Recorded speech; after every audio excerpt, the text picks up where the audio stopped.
আজি লৈ আহিছো নতুন নতুন পিওৰ নুনি কটনৰ কালেকশন এইযোৰ নতুন ডিজাইনত আহিছে নুনি কটনৰ খুব ধুনীয়া কালাৰত আহিছে কাপোৰযোৰ ডাঙৰ বুটা আৰু সৰু বুটা মিক্স কৰি কৰা হৈছে এখন চাদৰখন আৰু এইখন হৈছে মেখেলাখন মেখেলাৰ লগতে পাব ব্লাউজৰ পিস এখন হৈছে মেখেলাখন কালাৰটো খুব ধুনীয়া নুনি কটনৰ এযোৰ কাপোৰ যদি ভাল লাগিছে আপোনালোকে জনাব এইযোৰ দেখাইছো ইয়েলো কালাৰত খুব ধুনীয়া নুনি কটনৰ কাপোৰ চৰাই বুটা কৰা আছে আৰু গোল্ডেন গুণাৰে ওয়াৰ্ক কৰা হৈছে এখন চাদৰখন আৰু এইখন হৈছে মেখেলাখন মেখেলাৰ লগত আছে সাইড পাৰি আৰু ব্লাউজৰ পিস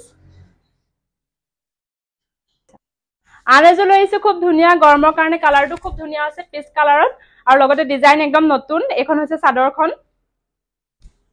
আৰু এইখন হৈছে মেখেলাখন মেখেলাৰ লগত আছে সাইড পাৰি আৰু ব্লাউজৰ পিস এখন মেখেলাখন যদি ভাল লাগিছে আপোনালোকে জনাবলৈ নাপাহৰিব আমাৰ দোকানৰ এড্ৰেছ হৈছে সিল্কি গ্যালাক্সি গোলাঘাট নিয়াৰ বন্ধন বেংক জিএফ ৰোড আনেজো দেখাইছো স্কাই ব্লুত আছে স্কাই ব্লুত ব্লু কালাৰ হুটা ওয়াৰ্ক কৰা আছে এযোৰ একদম নতুন ডিজাইনত আহিছে সৰু আৰু ডাঙৰ বুটাৰে ওয়াৰ্ক কৰা হৈছে এখন চাদৰখন গৰমৰ কাৰণে খুব কমফৰ্ট হ'ব লাইট ওয়েটত আছে কাপোৰ কেইযোৰ নুনি কটনৰ আৰু এইখন হৈছে মেখেলাখন মেখেলাৰ লগত পাব ব্লাউজৰ পিস অনলাইন যোগে আমাৰ পৰা কাপোৰ ল'ব পাৰিব এখন হৈছে মেখেলাখন আৰু লগতে আছে এইখিনি সাইড পাৰি আৰু ব্লাউজৰ পিস আৰু এযোৰ দেখাইছো খুব ধুনীয়া পিংক কালাৰ হুটাৰে ওয়াৰ্ক কৰিছে সেলফ বৰ্ডাৰ আছে নতুন ডিজাইনৰ নুনি কটনৰ কাপোৰ যদি ভাল লাগিছে জনাবলৈ নাপাহৰিব আৰু এইখন হৈছে মেখেলাৰ লগত আছে ব্লাউজৰ পিস